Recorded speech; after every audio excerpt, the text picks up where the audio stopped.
Welcome back, family. To everyone already subscribed to Exposed Cheaters by NDU Tale, thank you. Your time, your trust, and your comments keep this community alive.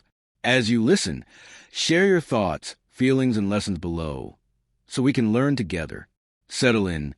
The truth and the twist are coming. Let's get into it. The cruelest thing my wife ever did wasn't the cheating or the insults. It was changing the locks while I was at work and leaving my clothes in trash bags on the porch in Baltimore, with her brother watching to make sure I didn't cause a scene. She texted me one line, "You're not coming back." No conversation. No warning. Just a race.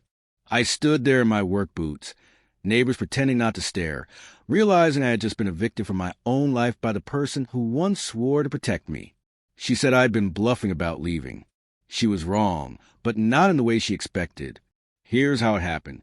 Not all at once, not loudly, but through years of quiet disrespect that stacked up until it crushed me. This wasn't a sudden collapse. It was a slow demolition disguised as marriage.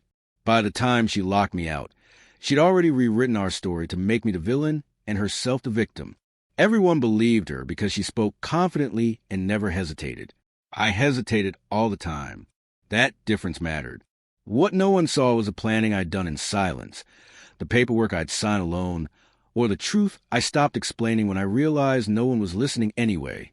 If you've ever been betrayed by someone who thought you were weak, hit like right now. The story gets real. I met my wife, Danielle, in Howard County. Both of us young, black, ambitious, and convinced love could outrun reality. She admired my steadiness at first and said I made her feel safe. I worked logistics for a regional company, long hours but honest pay. She climbed faster, marketing, promotions, louder rooms.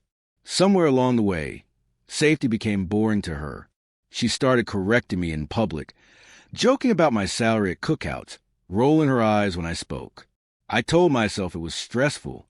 I kept adjusting, shrinking, absorbing the disrespect because I believed marriage meant endurance, not escape. The first betrayal wasn't physical, it was financial. She insisted we merge accounts for transparency, then began moving money without explanation. When I asked, she accused me of being controlling. Her mother backed her up, saying a real man wouldn't question his wife. I watched my savings thin while her wardrobe expanded. When I suggested counseling, Danielle laughed and said therapy was for weak men who couldn't handle strong women. That sentence stayed with me. I felt myself disappearing, becoming someone whose only role was to fund a life I no longer felt part of while being blamed for every crack in it. The cheating rumors came later, delivered casually by a mutual friend in Colombia who thought I already knew. Danielle didn't deny it when I asked. She smirked and said I should be grateful someone else wanted her. That night, she told me if I ever tried to leave, I'd regret it. She reminded me the house was mostly paid for with her bonuses, and that courts favored women anyway. I slept on the couch, staring at the ceiling, realizing fear had replaced love. That's when I stopped arguing. Not because I agreed, but because I started preparing. I began documenting everything quietly. Bank statements, texts, emails, dates, times. I learned how to scan documents at work and emailed them to myself under neutral subject lines. Danielle mistook my silence for surrender. She got louder, crueler, more confident. She told her family I was unstable. They stopped greeting me at gatherings in Prince George's County. Her brother once told me, straight-faced, that men like me didn't deserve loyalty. I nodded, took mental notes, and kept collecting evidence. I learned that patience wasn't weakness. It was leverage, if used correctly and without announcing itself.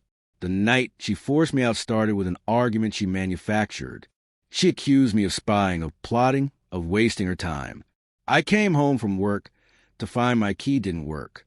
Her brother opened the door just enough to hand me bags. Danielle stood behind him, arms crossed, smiling like she'd won something permanent. She said I had 30 minutes to leave or she'd call the police. I didn't beg. I didn't shout. I felt hollow. I took my bags, my laptop, and walked away from the house I'd helped build, knowing I had nowhere permanent to go. I slept on a co-worker's couch in Silver Spring, embarrassed and disoriented. Every night, I replayed the last decade, wondering where I'd gone wrong. Danielle told everyone I'd abandoned her.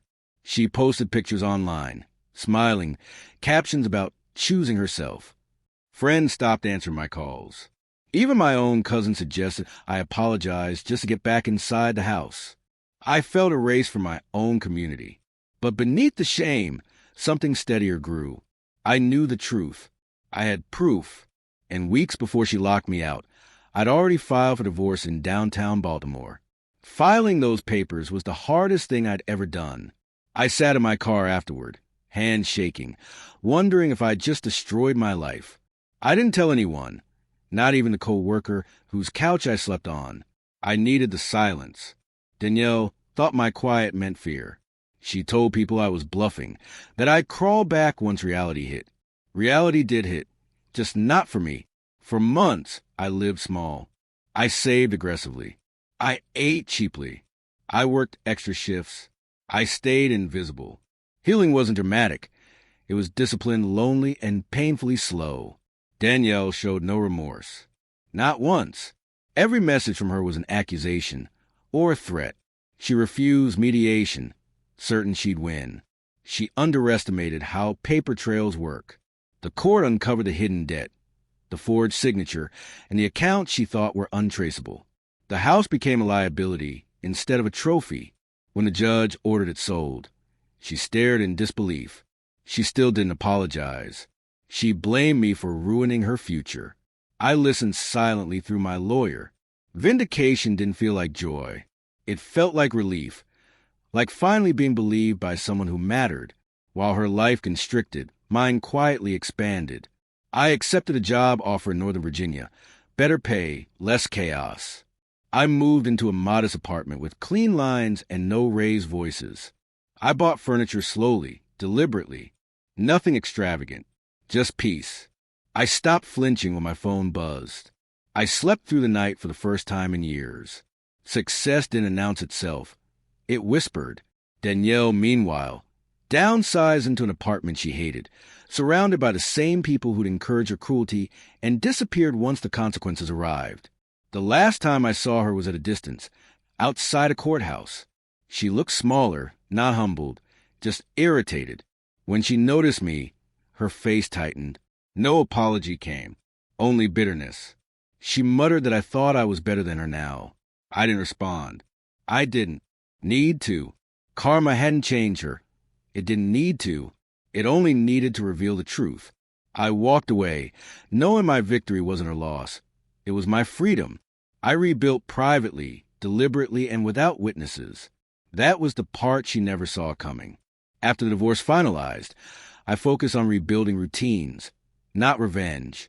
Mornings started early in Northern Virginia.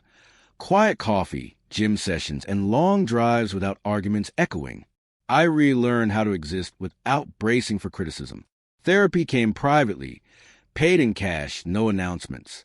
I unpacked boxes slowly, deciding what deserved space in my life. Old photos stayed buried. New habits formed. Danielle kept sending messages filled with blame, never regret. I never replied. Silence became my boundary. Each ordinary day stacked into stability. Proving survival could be methodical, not dramatic. Growth continued quietly, unnoticed, steady, patient, intentional, grounded, durable. At work, I stopped volunteering explanations for my competence. Results spoke cleanly. My manager noticed consistency, offered responsibility, then a raise. I accepted without celebration. Evenings were simple: cooking, budgeting, reading, sleep. I avoided dating, not from fear but clarity. I needed to trust myself first. Meanwhile, Danielle escalated conflicts through attorneys, challenging obvious facts, delaying outcomes. Each extension cost her money and patience. Mine remained intact. I learned power didn't require dominance. It required endurance. Quiet competence outlasted noise. The more she fought, the clearer the record became, sealing consequences without spectacle, witnesses, applause, validation, approval, pity, rescue, attention. Months passed, seasons changed, and my nervous system settled. I stopped scanning rooms for threats. Phone calls no longer spiked anxiety. I saved enough to replace my car, choosing reliability over flash. I visited my parents in Maryland, explaining calmly what happened. They listened quietly, apologized for doubting me, then respected my boundaries. I didn't demand loyalty tests. I just showed consistency. Danielle's circle shrank as debt surfaced and patience thinned. She blamed conspiracies, never choices. Watching from afar, I felt no triumph, only distance growing where pain once lived inside, quietly, permanently, without bitterness, resentment, obsession, yearning, fixation, attachment. The final financial settlement closed without ceremony. Funds transferred, accounts separated, obligations defined. I reviewed documents twice, signed and filed them away. Closure felt procedural, not emotional. Danielle emailed insults afterward, accusing me of betrayal. I archived everything. That night, I cooked dinner, washed dishes, and slept peacefully. No celebration followed. The victory was structural: stability, autonomy, predictability. I realized karma wasn't punishment. It was alignment. She lived with consequences matching her behavior. I lived with results matching my discipline. Justice didn't roar. It clicked softly into place, unnoticed, private, final, complete, grounded, sufficient, lasting, quiet, deserved, balanced, earned, real. Today, my life is intentionally small and deeply stable. Work, health, family, rest. No chaos. I rent by choice now. Flexibility over ego. I invest steadily, plan patiently, and keep my circle limited. Trust returns slowly, measured by actions, not words. Danielle still posts bravado online, still blames others, still refuses reflection. I mute, not block. Indifference protects better than anger. If we ever cross paths again, there will be no confrontation. My success doesn't need witnesses. It lives quietly in my routines, my sleep, and my peace earned, sustained, private, enduring, sufficient, complete, balanced, grounded, resilient, intentional, lasting mine. Continue. With distance came clarity about how deeply I'd been conditioned to accept less. In Baltimore and Prince George's County, I'd watched men endure quietly, praised for staying no matter the cost. I repeated that script until it broke me. Now I rewrote the rules privately. I said no without explanations. I left the room early. I protected myself in the mornings. I learned that loyalty without reciprocity is self-harm dressed as virtue. Danielle called that selfish. I called it survival. Every boundary held strength in my spine. The past lost volume. The future felt manageable, ordinary, mine. Quiet wins accumulated daily without witnesses or announcements. Pause for a second. If you're still watching, comment, still here. The ending explains why silence is sometimes the strongest revenge. Work demanded travel across Virginia, giving me long drives to think. I measured progress by calm reactions, not income alone. When stress appeared, I paused instead of performing. That shift changed everything. Colleagues trusted my steadiness. Projects landed smoothly. Raises followed quietly. I kept spending modestly, resisting revenge purchases. Danielle's noise faded as my schedule filled.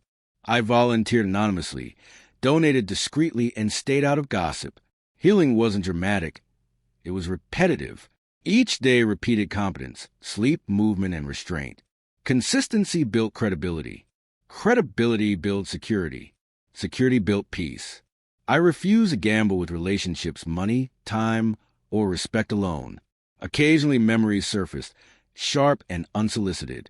I acknowledged them without feeding stories. My therapist called it integration. I called it maintenance. I stopped romanticizing endurance. Strength meant choosing ease when available. In Arlington, I found a quiet park where I walked nightly, breathing deliberately. No headphones, just steps. I tracked habits, not emotions. Numbers grounded me. Danielle attempted contact through mutuals, fishing for reactions. I declined politely. Boundaries held. Each refusal rewired self-trust. The man who once begged now chose. That inversion felt subtle, irreversible, and deeply earned through patience, discipline, silence, humility, focus, routine, and sustained daily effort. My parents visited my apartment once, careful and observant. They noticed order, calm, and intention. We spoke plainly. They apologized without excuses. I accepted without reopening wounds. Family ties adjusted to new rules. I no longer mediated disrespect. If conversations turned dismissive, I left. Consistency trained people how to treat me. During the holidays in Maryland, I arrived early and departed early. Peace requires timing. Danielle's name rarely surfaced. When it did, I changed subjects. Closure didn't require consensus. It required alignment between actions and values. I finally practiced daily without apology, explanation, justification, bargaining, or regression into old patterns ever again. Dating resumed cautiously, privately, without declarations. I communicated boundaries early and calmly. If someone tested them, I would disengage. No speeches. No lessons. Chemistry mattered less than character. I noticed red flags sooner, respected them sooner. Relationships remained light, kind, optional. I prioritized sleep and workouts over chasing validation. In Alexandria, I found a gym that felt like a sanctuary. Sweat replaced rumination. Progress became measurable. Danielle's chaos belonged elsewhere. I stopped comparing timelines. My life fit me now. That sufficiency ended envy, resentment, and urgency simultaneously, allowing patience, gratitude, confidence, focus, balance, restraint to stabilize everything without noise, drama, or witnesses. Occasionally, I revisited old journals, noticing how small my handwriting looked during the worst years. The words were apologetic, uncertain, pleading. I forgave that version of myself. He survived with limited tools. I closed a notebook and recycled it. Memory can inform without imprisoning. Danielle never changed her story, only the audience. Consequences narrowed her options. Mine expanded quietly. I learned that accountability doesn't require confession. Life enforces it eventually. I focused forward, building redundancy into finances, friendships, and routines. Stability thrives when systems outlast moods, crises, and manipulations, especially under pressure, temptation, fear, ego, scarcity, and stress over long horizons. When news reached me that Danielle lost another job, I felt nothing. No glee, no sorrow. Neutrality confirmed healing. Her pattern repeated: conflict, blame, exit. Mine repeated: work, rest, invest, repeat. I stopped tracking her outcomes. Attention is currency. I spent it elsewhere. In Fairfax, I signed a longer lease, committing to stability. Plants survived on my windowsill. Small symbols mattered. I trusted my judgment again. The man she dismissed as bluffing had simply been planning. Quiet preparation beats loud certainty every time without arguments, warnings, ultimatums, theatrics, speeches, promises, or spectacle, just evidence, patience, discipline, and time working silently. I keep my records immaculate now, not from fear but respect. Budgets, calendars, backups, beneficiaries. Order equals freedom. If chaos returns, systems absorb shock. I learned this the hard way. Danielle relied on charm and intimidation. Those expire. I rely on processes. Those compounds. In the Washington suburbs, anonymity suits me. No one knows my history unless invited. That control feels restorative. I choose transparency selectively. My life is legible to me. That clarity prevents reenactment. I won't audition for love again. Mutual effort or nothing. Shared responsibility, kindness, accountability, patience, honesty, and sustained consistency over time, privately, deliberately, without compromise. Sometimes I imagine a version of me who never filed papers, never left. That life looks small, loud, exhausting. I'm grateful for courage disguised as paperwork. Filing felt unromantic, but it saved me. The court's order forced the truth into daylight. Danielle couldn't charm documents. She couldn't shout down ledgers. Facts prevailed. My reward wasn't her downfall. It was my stability. I now measure success by mornings without dread. That metric never lies. Peace compounds faster than resentment if given discipline, time, and unwavering boundaries applied consistently across relationships, work, finances, health, and daily choices without shortcuts or exceptions ever again. I don't tell this story often. When I do, I remove names and drama. Lessons survive without spectacle. Betrayal taught me to value evidence over promises. Abandonment taught me to build portability. Injustice taught me to document. Danielle remains unrepentant somewhere, unchanged. That's fine. Growth isn't contagious. It's chosen. I chose quietly. Each choice aligned with the future me, not wounded me. That alignment generates calm momentum. I move forward with lightness now, unburdened by proving anything to anyone ever because self-validation replaced applause, arguments, explanations, comparisons, fear, and dependence with grounded confidence built daily through action alone, quietly, consistently. Years later, the lockout feels distant, like a lesson sealed. I remember the cold air, the trash bags, the silence. I also remember choosing not to beg. That moment redirected everything. Power returned when I withdrew consent from mistreatment. I stopped negotiating dignity. In every room since, I carry that standard. If respect wavers, I exit early. Life rewards clarity. Danielle mistook compliance for loyalty. I corrected that equation privately. The papers weren't revenge. They were math. Math always balances eventually through consequences, accountability, time, evidence, courts, contracts, and disciplined patience without cruelty, gloating, humiliation, or public shaming ever applied. I remain cautious with hope, but not closed. I believe in partnership built on reciprocity. I simply refuse coercion. My standards are visible in my calendar, spending and sleep. If something disrupts peace, it requires justification. This filters opportunists efficiently. Danielle once mocked my spreadsheets. They outlasted her contempt. In Reston, I attend a weekly class, learn, leave, repeat. Small investments compound. I no longer confuse intensity with intimacy. Calm is the signal I trust. It hasn't failed me since because it aligns incentives, expectations, boundaries, respect, effort, timing, and shared responsibility without manipulation, fear, debt, or leverage ever again. When people ask how I'm doing, I answer plainly. Good. Stable. Focused. No footnotes. My life doesn't need a plot twist now. The twist already happened quietly. Danielle believed dominance secured outcomes. She underestimated preparation. I learned that winning looks like sleep, savings, health, and optionality.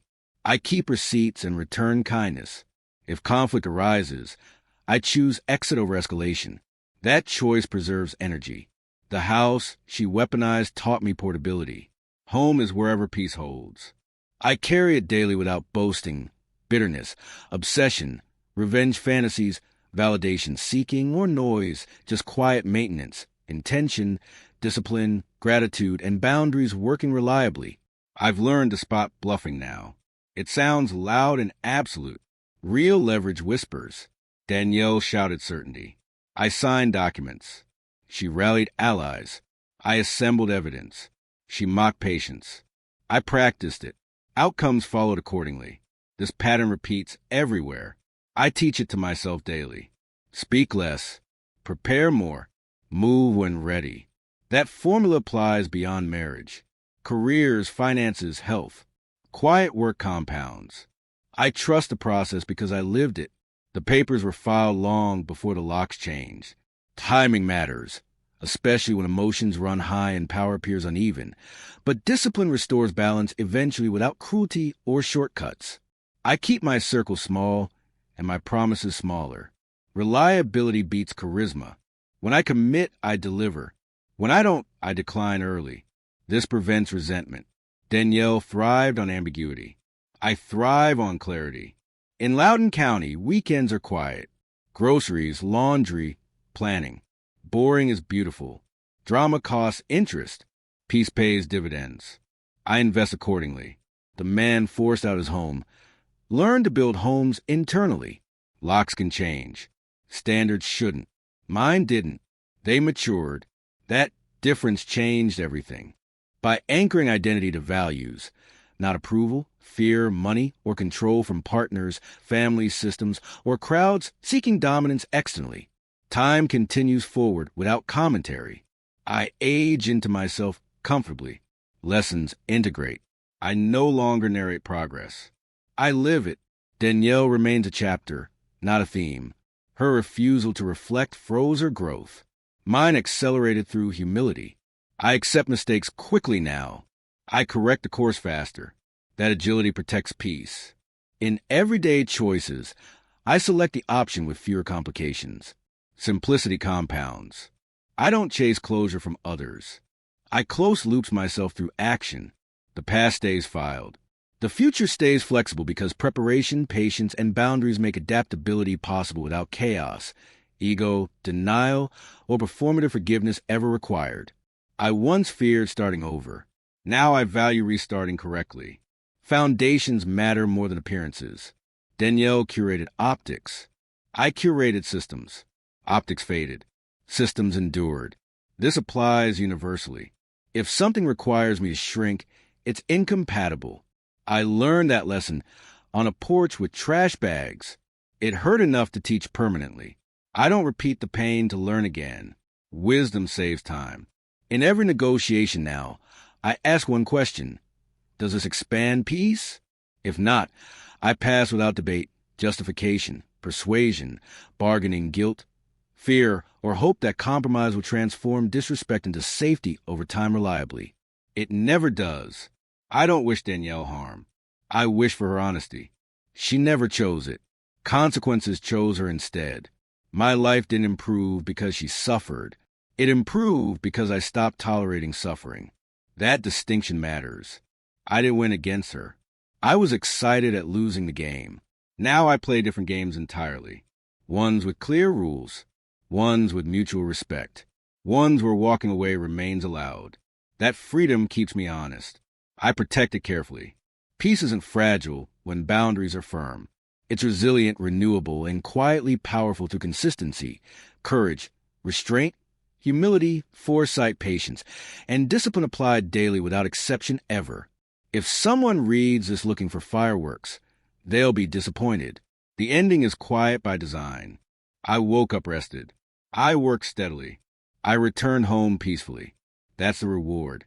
Danielle wanted spectacle. I wanted safety. Safety won. My success won't trend online. It doesn't need to. It's durable. I pay bills early. I keep promises. I invest patiently. These are boring flexes. They beat chaos every time. The bluff was thinking I needed her permission to leave. I didn't. I needed paperwork signed calmly, filed correctly, and executed without noise before locks changed and lies spread publicly about my resolve. Now, when doors close, I check whether they need closing. Sometimes they do. I don't force entry anymore. I build alternatives. That skill saved me. Danielle controlled access to a house. I controlled access to myself. That was the real leverage. I invest in skills, health, and liquidity. These travel anywhere. No one can lock them out. The future feels wide again. Not exciting. Secure. That's better. I choose environments aligned with that value. Where respect is assumed, not negotiated.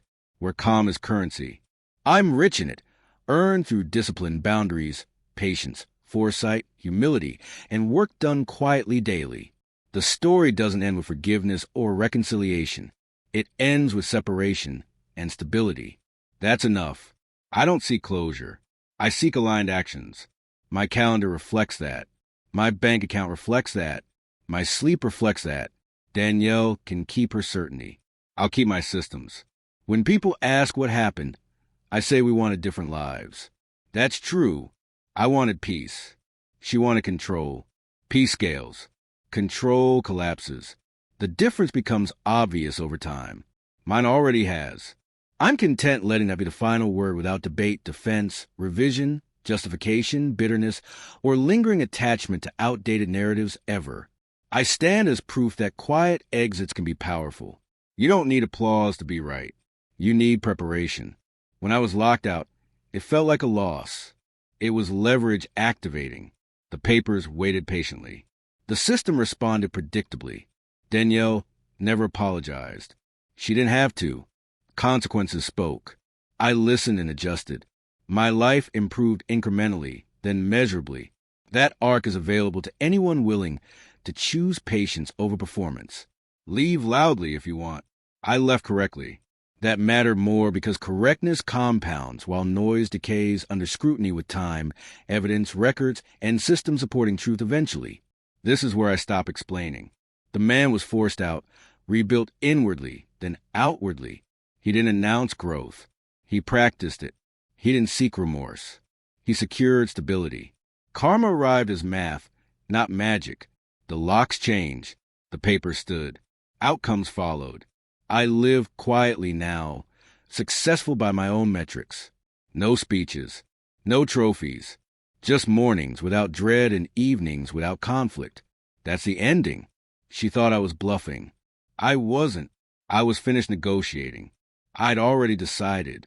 And I filed long before ultimatums, threats, mockery, lies, or lock changes because preparation prefers silence over noise always, period. If this story hits you deep, subscribe. These aren't fairy tales. These are real consequences, real growth, and real karma. More stories like this are coming. Subscribe if you believe quiet success hurts more than revenge. This channel is for people who rebuild in silence,